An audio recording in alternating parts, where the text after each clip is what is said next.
এই আমার মাথায় একটা আইডিয়া আসছে। আইডিয়া? হ্যাঁ, কি? তুমি আর আমি মিলে খিচুড়ি রান্না করি, জামাই বউ খিচুড়ি। জামাই বউ খিচুড়ি?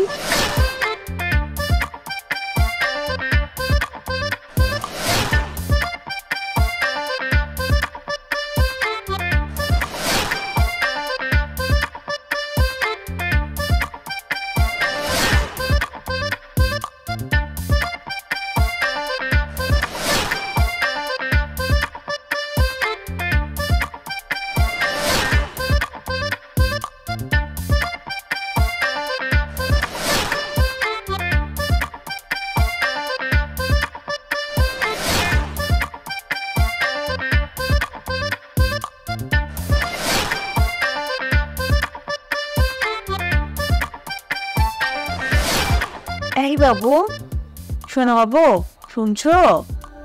এই সেরেছে। রূপার কথার এই টোন তো আমার একদম ভালো ঠেকছে না।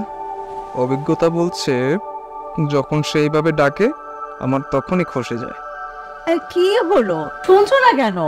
বাবু শুনছি তো, বলো। শোনা, চলো না একটা মুভি দেখে আসি। হানিফ খানের নতুন একটা মুভি এসছে, চল এখনই ভাগি। খেয়ে দেওয়ার কাজ নেই তাই না? তোমার সাথে আবার ভাগবো? একবার শিক্ষা হয়ে গেছে তোমাকে নিয়ে পালিয়ে। আমি আর যাচ্ছি না বাবা, এই যে কান ধরলাম। আরে দেখ, তোমাকে আবার কে পালাতে বললো? আমি তো মুভির কথা বলছি, মুভির নাম চল এখনই ভাগি। ও আচ্ছা আচ্ছা, তাই বলো। আমি তো ভয় পেয়ে গিয়েছিলাম। চলো না ছবিটা দেখে আসি। বাবু দেখো তো কে এলো। কে আবার আসবে? তোমার বোন। শুক্রবার হলেই তো এই বাসা। যেমন ভাই তেমন তার বোন। তুই কি যে একটা কিপটা ফ্যামিলি আবার কপালে জুটেছিল। যাও না। আল্লাহ, আমি কি ভাবলাম আর আমার কি হয়ে গেল। একটা কিপটা লোকে সংসার করে ভালো লাগতেছে না। আরে আপনি, তুই চলে এসেছি আমরা। ভালো করেছিস, আমি কতদিন পর। বলতো কেমন সারপ্রাইজ দিলাম? দারুণ। এই শুনছো, দেখো কারা এসছে, দেখো তাড়াতাড়ি এসে বেরিয়ে আসো। কে আবার আসলো এই সময়? এই কে? আরে আপা মনেছে, এই সাথে দুলাভাইও আছে দেখছি। কোনো খবর না দিয়েই না, সত্যি মানে যে ধাক্কা দিলেন আপনারা, না মানে সারপ্রাইজ আর কি। আপনারা এসেছেন আমি খুবই খুশি হয়েছি, কিন্তু আমার মনে হচ্ছে কি জানেন, আমাদের এই গরিবের বাড়িতে হাতির পা পড়েছে। ভাইরা, তোমার রসিকতা করার বাতিকটা আর গেল না দেখছি। দুলা ভাই সব কথা কি দাঁড়িয়ে দাঁড়িয়ে বলবে? বুঝলে ছোট গিন্নি, এইবার কিন্তু তোমাদের জ্বালাতে চলে এলাম। হাতি নয়, খাল কেটে কুমিরকে আমন্ত্রণ দিলে কিন্তু। সে আর বলতে, আমার আরামটাকে হারাম করে দিয়েছেন আপনারা। কিছু বললে নাকি? না না, কি বলবো, এটা তো আপনারই বাসা তাই না? নিজের মনে করে আসবেন, নিজের মনে করে চলে যাবেন, এতে আমার জ্বালানোর কি আছে? মন থেকে বলছো তো ভাইরা? তবে তো বেশ কিছুদিন থেকে যেতে হয়। গিন্নি, এবার কিন্তু আর জলদি জলদি যাওয়া যাবে না। এবার কিন্তু অনেকদিন থেকে যাবো ছোট গিন্নি। হয়েছে হয়েছে, এবার চল তো আমাদের ঘরটা দেখিয়ে দে। আসো চল।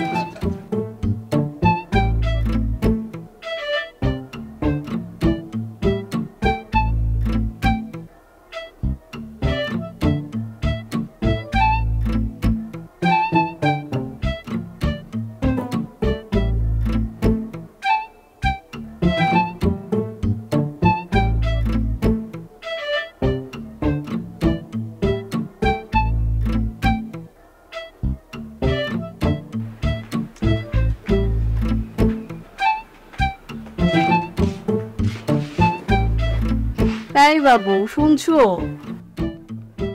তুমি এরকম ডাকলেই না আমার ভয় লাগে। শোনা আমার লক্ষ্মীটা, প্লিজ তুমি আমাকে এভাবে আর ডেকো না। বলছিলাম কি, আপা দুলাভাই অনেকদিন পরে এসছে না, একটু বিরিয়ানির ব্যবস্থা করো না প্লিজ। আর আমার না এখন রান্না করতে একদম ইচ্ছা করতেছে। বিরিয়ানি? কি বলছো তুমি এগুলা? এই আকালের বাজারে বিরিয়ানি? আমি কতদিন বিরিয়ানির সাথে সাক্ষাৎ করি না তুমি জানো? হ্যাঁ, আমি তো মনে হয় রোজ রোজই বিরিয়ানি খাচ্ছি, তাই না? এই শোনো না, অফিস থেকে ফেরার পথে পাশেই একটা বিরিয়ানির দোকান আছে, সেখান থেকে হেঁটে আসার সময় গন্ধেই পেট ভরে যায়। আবার খাওয়া ঠাওয়া লাগে নাকি? ওকে ফাইনাল, তোমার দুলাভাইকে ওই বিরিয়ানির দোকানের সামনে থেকে হাঁটিয়ে নিয়ে আসবো। হ্যাপি? এই তোমার ফাঁসানি বন্ধ করবা, তোমার নালে বাইরে বাজাতে হয়ে যায়। এই দুলাভাই কিরকম এইভাবে খাবে, ওর সলিড খাওয়া লাগবে না? ও, নিজের দুলাভাইয়ের জন্য তো অনেক চিন্তা। আর আমার বোন জামাই যখন আসে তখন তো সেই আলু আর শুটকি ভর্তা জোটে। এই প্লিজ এসব কথা বাদ দাও, একটু বিরিয়ানি অর্ডারটা দিয়ে দাও। আর শোনো, এভাবে যদি আমি কিচেনে কাজ করি তাহলে আপা কি ভাবে, মনে করবে যে তুমি আমাদের একটা কাজে আমিও রাখো না, সারাক্ষণ আমাকে দিয়ে খাটাচ্ছ। শোনো, নিজের কাজ নিজে করতে এতে কোনো দোষ নেই, বরং এতে স্বাস্থ্য ভালো থাকে। সারাদিন বাসায় বসে বসে তো একদম ফুলে মানে। কি বললা তুমি? কিচ্ছু বলিনি বাবা। এই আমার মাথায় একটা আইডিয়া আসছে। আইডিয়া?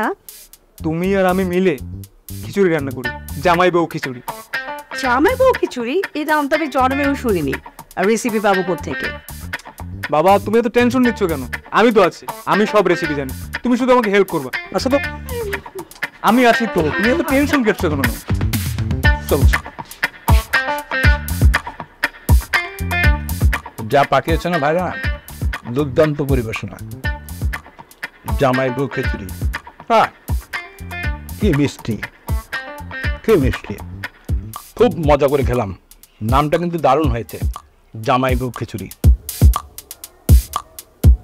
গিন্নি, রেসিপিটা কিন্তু ভালো করে শিখে নিও ভাইরার কাছ থেকে।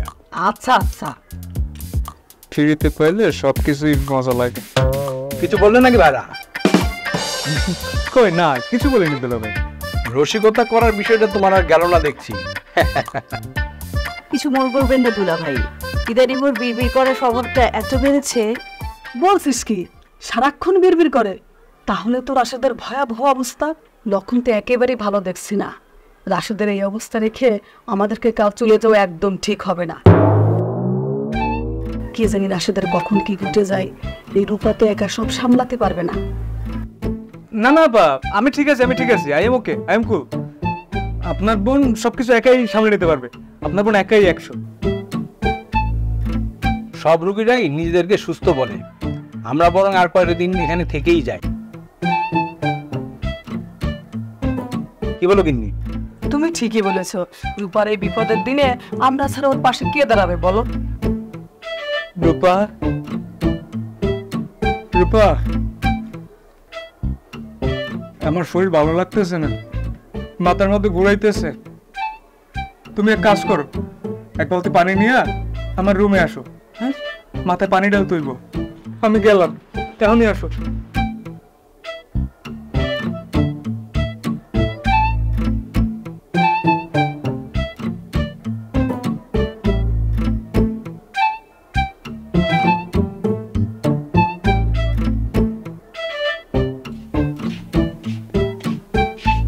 এই আপি, এবার ঈদে তুমি কয়টা শাড়ি কিনেছো বলো তো? 10টা। তাই? হ্যাঁ। এই তুই কয়টা রে?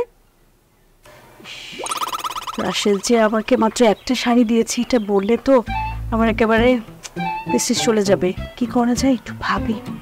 কি রে, এই শাড়ি গুনতে কি এত সময় লাগে? তুই মনে হয় শাড়ি গুনতে গুনতে একদম টাঙ্গেল চলে গেছিস, নাকি তোর বরের মতো আবার এই বিড়বিড় করার অসুখ আছে? আরে না আপি, রাশেদ আমাকে এতগুলো ড্রেস দিয়েছি, আমি আসলে ভুলেই গেছি এর সংখ্যা কত। ও তাই? ও আচ্ছা, তোমাকে তো বলাই হয়নি, আজ আমাদের দাওয়াত আছে সন্ধ্যার পরে। তো যাবি? কে বেঁধে রাখলো? যাবো ওর বন্ধুর বাসায়। ও অফিস থেকে এসে বলছে যে নিয়ে যাবে আমাকে। খুব ভালো, সমস্যা কি, যা। না মানে বলছিলাম কি আপা, তোমাদের বাসায় একা রেখে কিভাবে যাই? ও এই কথা, পাগল বোনটা আমার। তুই একদম মন খারাপ করিস না। তোর কোনো আবদার কখনো আমি অপূর্ণ রেখেছি বল? তুই যেহেতু এত করে বলছিস, যাবো আমি। আর আমি একা যাব না, তোর দুলো ভাইকে সঙ্গে করে নিয়ে যাব। আর তুই ওই তোর বরকে ফোন করে বল আমরাও দাওয়াতে যাব। এই চল তো ঘরে দিই কোন শাড়িটাই পরবো। আয় আয় তাড়াতাড়ি।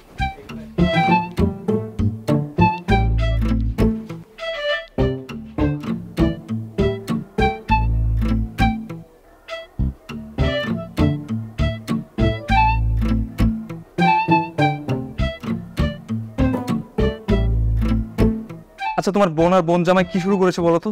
বাড়ি যাওয়ার নামই তো নিচ্ছে না। এখন কিন্তু সত্যি আমার খুব অসুবিধা হচ্ছে। আমি কি করবো বলো? তুমি বুঝতে পারছো, 1 সপ্তাহ বেশি হতে চললো। আচ্ছা শোনো, রাগ করো না প্লিজ। আমি তোদের দাওয়ানোর জন্য কম চেষ্টা করেছি বলো? কত রকমই প্ল্যান করলাম। প্রথমে বললাম যে তোমার বেতন হয়নি, তারপর এই যে দুধ চায়ের বদলে লাল চা দিচ্ছি, পরোটার বদলে শুকনো রুটি দিচ্ছি, মাছ মাংস এসবের বদলে ভাজি ভর্তা দিচ্ছি। এখন আমি কি করতে পারি বলো? তবুও তোরা যাচ্ছে না। তুমি বলে দাও, দুর্নীতির দায়ে আমার চাকরিটাই চলে গেছে। এই কথা বলবো? বলে দাও। হ্যাঁ আচ্ছা ঠিক আছে, কালকে সকালে। সত্যি বলবা? ও কিউটি বউটা আমার। ঠিক আছে।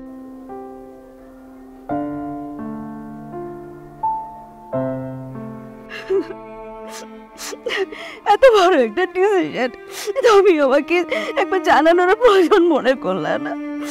যে কটা দিন আনন্দ করলাম, মজা করলাম, বললে তো সবই মাটি হয়ে যেত। তুই সারাক্ষণ শুধু কাঁদতিস। সেই যে চলে যাচ্ছে, যাওয়ার সময় তোর মুখের হাসি, তোর সুন্দর গোছানো সংসারটা নিয়ে যাচ্ছি।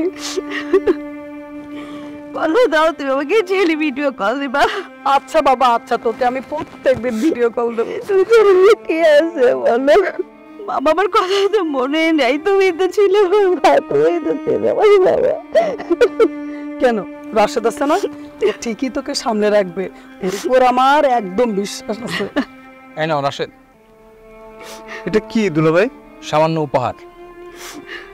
উপহার? হ্যাঁ ভাই, সামান্য উপহার। আমরা তো নিঃসন্তান, আমাদের মনে হয় আর দেশে পাওয়া হবে। তোমরা ছাড়া আমাদের তো আপন বলে কেউ নাই, তাই আমাদের যত সয় সম্পত্তি, ফ্ল্যাট সবই আমরা তোমাদের নামে লিখে দিচ্ছি। কি বলছো দুলাভাই এটা?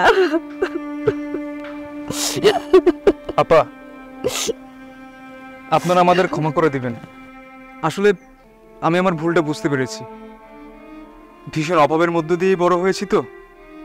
নিজের চোখের সামনেই দেখেছি আমার ছোট ভাই বোনকে ভাত দিয়ে আমার মা শুধু ফ্যান খেয়ে বেঁচেছে।